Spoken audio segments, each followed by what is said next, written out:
ঈসা নবী কয়টা কুরবানি দিছে? আমার রাসূল পাক সাল্লাল্লাহু আলাইহি ওয়াসাল্লাম কয়টা কুরবানি দিছে?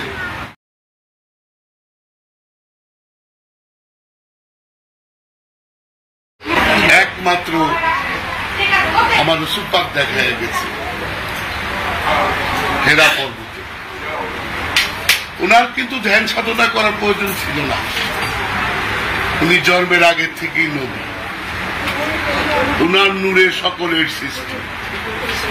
কি সাধন ভোজন লাগে না? এটা আপনার আমার মতো ছাগল আছে যারা, এদের জন্য এইভাবে আসো নিজের পরিচয়টা জানতে পারে। কিন্তু আমরা তো এটা কেউ নিই নেই, আমরা নিচ্ছি পরবর্তীটা। নিজেকে চিনতে হইলে, জানতে হইলে মুর্শিদের দয়া হলো সবচেয়ে বড়। হাসির দয়া করে তখনই যখন তার ধ্যানে কোনো সাধক তাকে ধ্যানে আনতে পারছে, আয়না সে ধরে রাখতে পারছে। আসলে এটা এমন একটা উপযুক্ত জিনিস, যেমন বলতেছে যে পর্যন্ত তোমার নফসের থেকে খান্নাস না যাবে সেই পর্যন্ত তুমি অপবিত্র। এখন আমি কলুষিত মন, আমি এই কলুষিত মন নিয়ে যতই ইবাদত বন্দেগী করি, আল্লাহ নিজেই বলতেছে এগুলো একটাও কবুল হবে না। কেন? তার দাসত্ব, তার বন্দেগী একমাত্র মুমিন ব্যতীত কেউ করে না। তার দাসত্ব, তার বন্দেগী মুমিন ছাড়া কেউ করে না। এটা কিন্তু আমাদের এটা আমরা হারিয়ে ফেলছি, এটা সাইড হয়ে গেছে আমাদের বিষয়টা, বুঝছেন? মানে আমি আপনি তো মুমিন হইনি, তাই আমি কার দাসত্ব করতেছি, কার ইবাদত করতেছি আপনি নিজেও জানেন। আল্লাহ কিন্তু ঘোষণা দিয়ে দিচ্ছে যে আমার ইবাদত মুমিন ছাড়া কেউ করে না। কথাটা বুঝছেন? আমি তো মুমিন হইনি, আপনি অন্য, তাহলে আমি আপনি আমরা কার ইবাদত করি, কার বন্দেগী করি? কেন তার বন্দেগী একজন ওই ব্যক্তিটাই করে যে মুমিন, যে ঈমান আনছে, যে কি বিশ্বাস আনছে। কথাটা বুঝছেন? আমি যদি আল্লাহ এই যে নামাজ, রোজা, এই যে কোরবানি দিলাম, এই কোরবানি কার জন্য ফরজ? আল্লাহ কোরবানি দিতে কার জন্য ফরজ করছে? আমানুর জন্য। মানে আপনি কি আমানু? যদি কোরবানি যদি ইনসান দেয় তাহলে তো হবে না। এই রোজা যদি ইনসান রাখে হবে না, এটা রাখতে হবে। রোজা, নামাজ, এগুলি সব ফরজ করছিল আমানুর জন্য। আমানু কারা? আমানু তারাই যারা রসুলের কাছে বায়াত নিচ্ছে, তারা হইল আমানু। তার জন্য এই নামাজ, রোজা, হজ, যাকাত, কোরবানি এর জন্য ফরজ করা হয়েছে। কথাটা বুঝছেন? এই মসজিদে যাবে কে? আমান। মাদ্রাসা যদি এটা নাই, এটা পরে আসছে, মাদ্রাসা যদি কেউ যায় যে বা আমান, কিন্তু এইখানে তো আমানও তাদেরকে বুঝানো হয়। ইনসান নাসকে বলা হয়েছে তোমরা আমানু হও, তোমরা বায়াত নাও। কেন এই কনসেপ্ট যদি আপনি না বুঝতে পারেন, কোরআনের কিচ্ছু বুঝবেন। অন্ধের মতো সারা জীবন ইবাদত করি, সাঁতার বাম। কেন ইনসান হইল এই যে মানুষ, আর নাস হইল ইনসানের বহু বছর। এখন যারা আছি আমরা সবাই এটাকে মিলে হইল নাস। এই ইনসান নাসকে বলা হয়েছে তোমরা আমানু হও। আমানু আলেম সমাজ যে ব্যাখ্যা করছে, এরা করছে আমানুও বিশ্বাসী, মুমিনও বিশ্বাসী।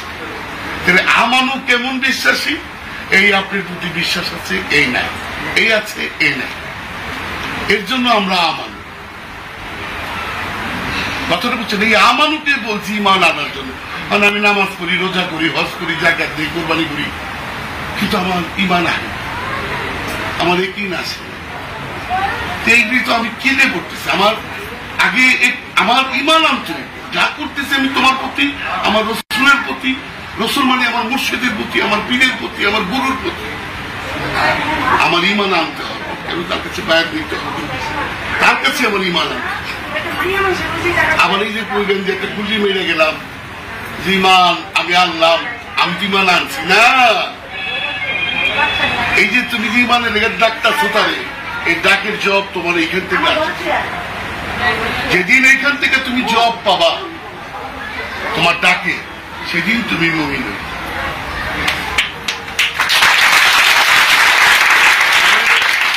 দাড়ি জুব্বা এগুলি পড়লো তো মুমিন না।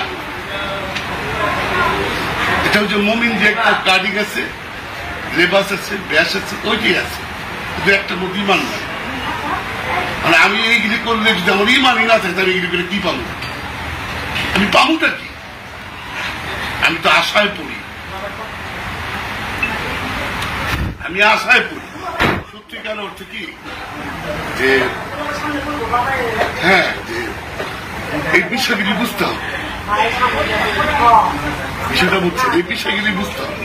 যেমন দেখেন আমার রাসূল পাক সাল্লাল্লাহু আলাইহি ওয়াসাল্লাম বলছে যে কুরবানি দিয়া, মানে কুরবানি কইরা তারপর ঈদগাহে যেতে বলছে। আমরা এখন কি করি? ঈদগাহের থেকে কুরবানি, ঈদগাহে নামাজ পড়ে তারপর কুরবানি দিই। কিন্তু রাসূল বলতেছে যে আগে কুরবানি দিয়া তারপর ঈদগাহে যাও। আর যারা কোরবানি দিতে পারো নাই তারা জানি ভুলেও ঈদগাহে না যায়। এই কথা বলবে কে? ওরা ঈদগাহ কি মনে করছে? পোছাপুছি গরু জব এটা এই কোরবানি কইছে? আচ্ছা, আপনাদের কাছে প্রশ্ন, মুসা নবী কয়টা কোরবানি দিছে? ঈসা নবী কয়টা কোরবানি দিছে? আমার রাসূল পাক সাল্লাল্লাহু আলাইহি ওয়াসাল্লাম কয়টা কোরবানি দিছে?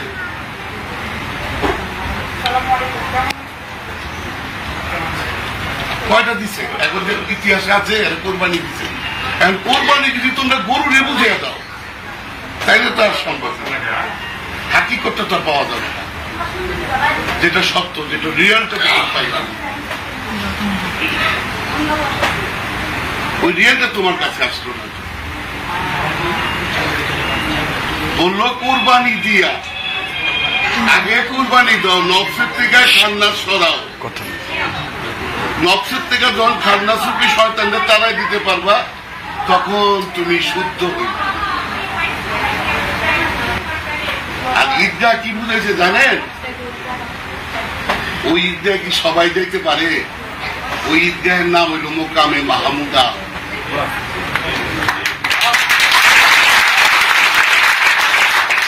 ওই মোকামে মাহমুদায় গেতে হলে তাইলে আগে সিদ্ধাতুল মুনতাহার আগে পর্যন্ত শয়তানদের তারাই দিয়ে তারপর প্রবেশ করতে। মূল একটাই, তোমার নফসের সাথে যে খান্নাস রূপী শয়তান আছে তারে তারা, তারে সরে আগা, তারে বা মুসলমান মানে গুরুদর্শী গিয়ে দিকে নিজেরই চিনবা, নিজেরে জানবা, নিজের চিনার জন্য, নিজের জানার জন্য। এর জন্য এগুলি কি বাটপারি করা জিনিস না এগুলি। আর আমাদের ফ্যামিলির একটা স্ট্যাটাস আছে, কেন এরা খুব আদি শিক্ষিত বাড়িয়ে। মুসলমানদের মধ্যে আমার দাদা প্রথম এলিমিটি, আমার দাদি প্রথম ব্যক্তি মুসলমানদের মধ্যে। ওই সময় তো আমাদের ইসলামে লেখাপড়াই নিষিদ্ধ ছিল, যার জন্য দয়ালে রহমত আমাদের মধ্যে আছে। আমার পূর্বপুরুষ হল চিস্তিয়া, আমাদের বাড়ি হইল আপনার পাকিস্তান, আসাম, দিগ্রুগড়, বালাজান স্টেট। ওইখান থেকে তারা এই দেশে আসে।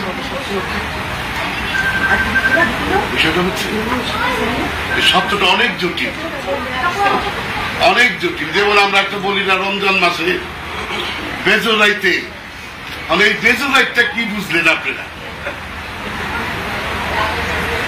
কি মুফতি সাহেব গো, এখন এই যে বলছে বেজরাইত, মানে বেজরাইত বলতে 25 রাইত, 27 রাইত আর 29 রাইত।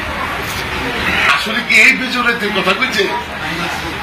না বাবা, ওই বেজরাইতের কথা করি। তুমি যখন গুরুর থেকে একের মধ্যে আসতে পারবা, তোমার জন্য এটা বেজর। দুইয়ের মধ্যে যতক্ষণ আছে তুমি কিচ্ছু পাবা না, তুমি কিচ্ছু পাবা না। পাবা কখন? যখন একের মধ্যে আসবে। যখন একের মধ্যে আসতে পারবা তখন সব রহস্য ভেদ তোমার জন্যই তো খোলা। সেটা বুঝছো? এখন এরা বানাইছে বেজর রাইট, মানে নিজেও জানে না বেজর একটা কবে। আর এই বেজর একটা কি? বেজর মানে গুরু আর আমি, এই দুজন আছে, দুজন